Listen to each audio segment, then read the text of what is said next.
Good afternoon.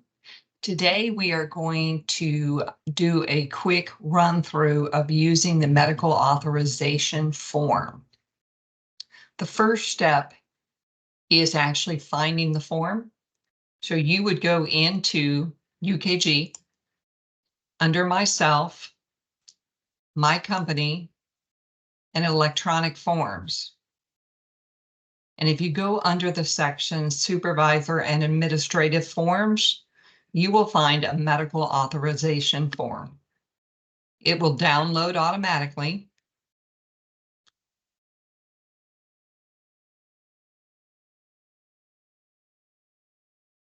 And once the form is finished downloading, you'll be able to fill it in automatically.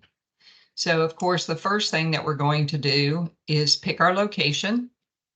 So in this case, for me, it's the corporate office. For you, it's your mill site. Put in your phone number in case they need to reach you.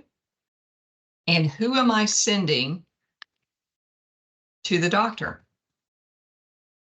All this information needs to be filled out prior to the employee taking the form to the clinic that you're directing them to.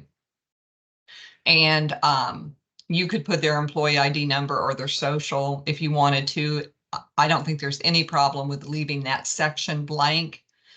What we're wanting to make sure is that they have the company information, they know who to bill it to, and they know why we're sending our employee there.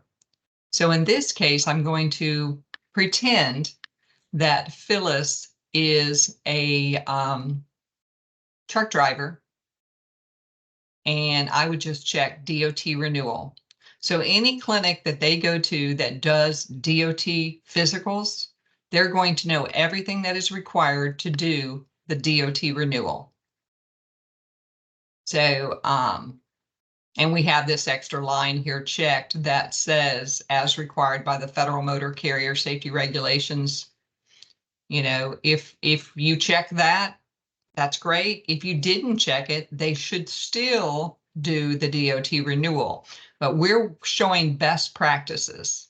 So I would click, they're coming in for a DOT renewal and they need to have the DOT physical according to this statute. If there was anything else that needed to happen, you could check the appropriate box. But for a DOT physical, that's all you need to do.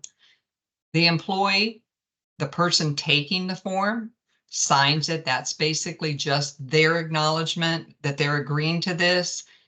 If they didn't sign it, I think the clinic would still do it, but I'm just letting you know there is a place for their signature. And then the billing results, if they have any questions, this form gives them HR's contact information to call and where to send the results.